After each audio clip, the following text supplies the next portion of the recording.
Well, guys, thanks for coming. Obviously, we are preparing for game week. Mock game today. We're 1 week out, so we're going to go at night and try to give our guys a pre-game experience. One of the big emphases that we have always had is making sure, especially with 2 new coaches, is making sure players are not concerned about routine once they prepare to play.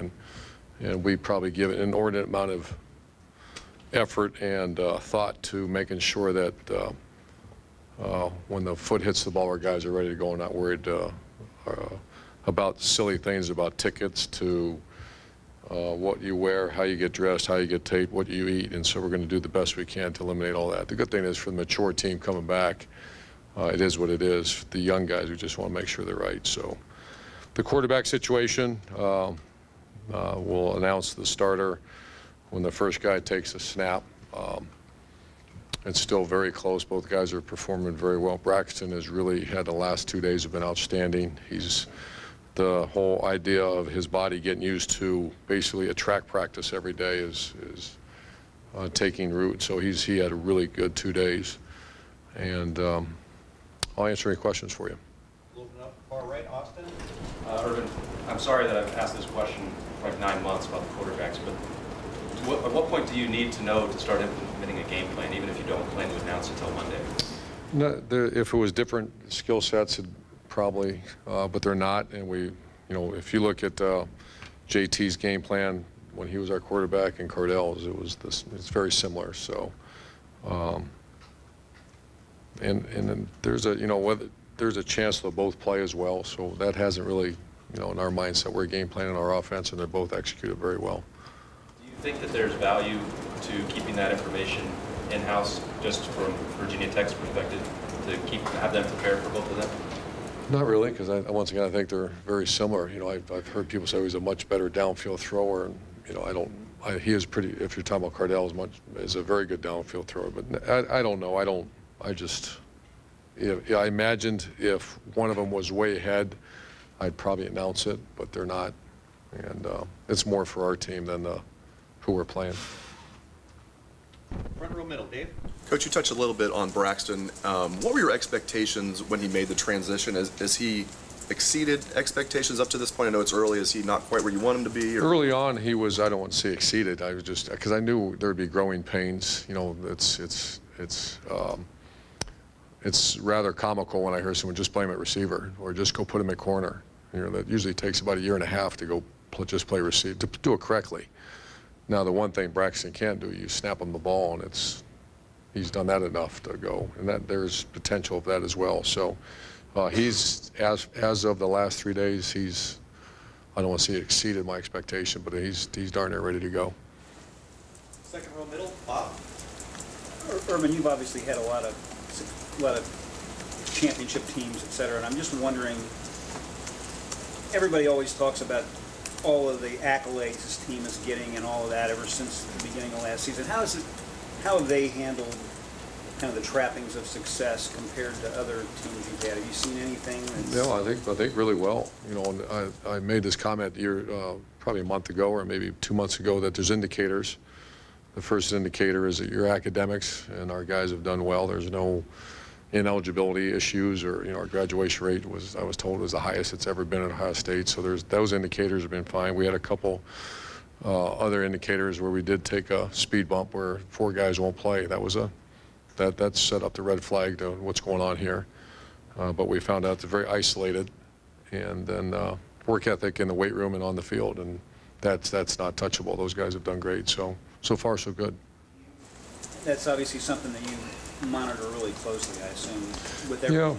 Yeah, probably more so because I experienced it, witnessed it, and it's real. I mean, not just how many Super Bowl teams have a great year after they win the Super Bowl, how many national champions have a great year after a national championship year, and it's tough because there's so many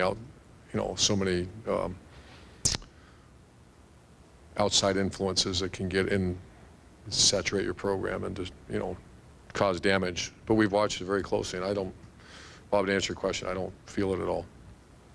Front row middle, Bill. Urban, in your mind, when do you think you'll decide who the quarterback will be, even if you don't share that with everyone? We start practice game week. Tomorrow they're off, and all I know is it's a Monday. It's not really a Monday, but it's whatever day of the week it is. And in the coach's mind, it's Monday, and I'll have a good idea. So 2 days from now, whatever day that is, in my mind, it's Monday. Does that make sense? Because the Mondays are Tuesdays or Wednesdays.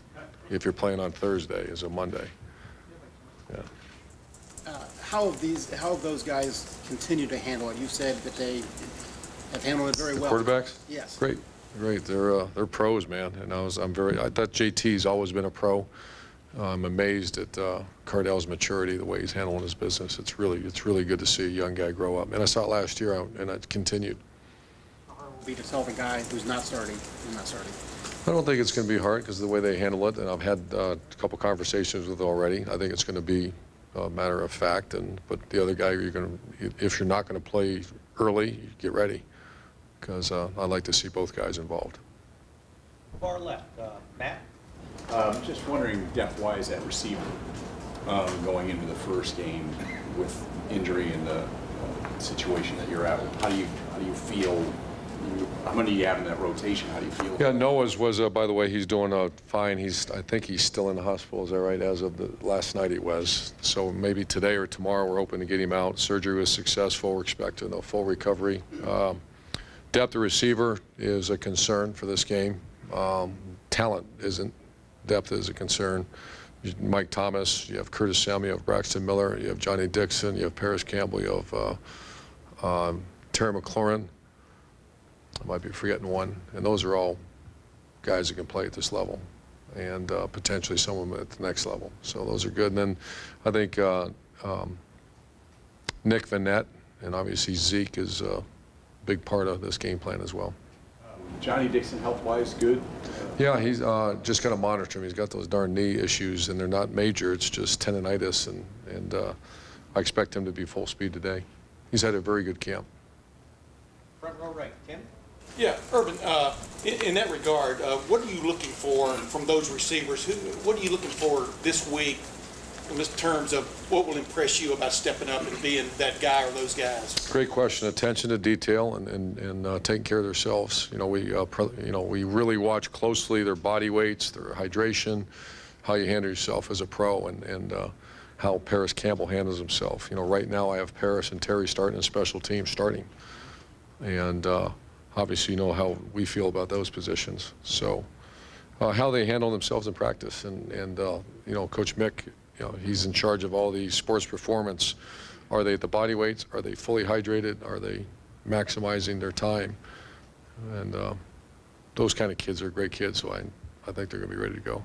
And the other thing, with Braxton, you talked last week or so about the routine of playing a hybrid back or being, going to a place other than behind the guy that has the ball, for the snap and stuff. Do you see a more fluid guy now when he takes the field? What just jumps out at you about him? The last 3 days have been really fluid, and I think a lot of it's just his body's feeling good again after going through what the heck is this? And that's the constant running that his body wasn't used to. So he looks like a H-back now. Far left, Bill. Urban, is it fair to say that this might be the only game where your team definitely would have the motivational edge, having played just the only team you lost to, and also how much of an advantage would that be? I'm referring to the days when you had the SEC grind when you would play somebody who had beaten you. Well, I think, Bill, there's some truth to that there's a little nudge on everybody, around here because they beat us, and really the way they beat us. Offensively right now there's a lot of distaste for the way that thing happened, and that's not taken away from their personnel because I think they have excellent personnel, especially on defense. But the way that happened, it was not, we weren't, it was a lot of it was lack of preparation. Good players that were doing a scheme that our guys were not prepared for. So there's a big edge around here. In the SEC days, you had a meat grinder every week. Was it a big edge to have a team that you had beaten the year before, especially coming into your place, maybe? I can't remember. Yeah. Those brain cells have been chewed up and spit out a long time ago. It's a meat grinder every don't fool yourself, Bill. It's a meat grinder every week. Second row left, Lori. Coach, when you do go into a game and use two quarterbacks, how much of that do you hope to be scripted and how much of that is done by feel on game day? I don't know yet. We did it in 2006. It was the only time we've really done it, and it was both. We had scripted plays, but they were two different skill sets. So we'd say we get to this part of the field, we need this kind of a momentum push. And Tim Tebow had the kind of personality that everything just got picked up when you're kind of stagnant. He had the personality. I don't see that this way at all. So to answer your question, I don't know yet. And we still got some time to decide. I think it's going to be a lot of it's going to be in-game. How is it going, and do we need a change? Talk about Tim Tebow's leadership. JT was voted captain by his peers. What does that say about the quarterback competition, if anything? Well, the actual quarterback, it's a factor, but it's not the factor. The guy that's going to give us the best chance to move down the field is going to be the guy taking a snap. I'm not surprised. You know, Josh Pierre, I think, got the most votes. I think Taylor Decker got the second, and JT got the third. Braxton got the fourth, and it was either Tyvis or who's the other one I'm missing? Jacoby. So the thing is, you know, Joe Hale had a bunch of votes, and Adolphus Washington. It's the most I've ever seen as far as spread out, as far as votes. That's how many good kids we have. But JT, I got asked that question by some friends. Say, does that mean that means he's a captain, and not necessarily going to take the first snap. Front row left, Doug. Urban, are you open to the idea of playing two quarterbacks more than you were a couple months ago? Oh, not sure yet. We're still debating that. And is the only thing what gives this team the best chance to win, or is there something in there of guys deserving a chance to play, earning a chance to play, even if, you know, maybe... No, at this point, it's at that moment, who can, because they both won. I don't know JT's record, but it's pretty good. Cardell, I believe, 3-0. So who gives us at that moment a chance to win? If the skill sets are similar, right?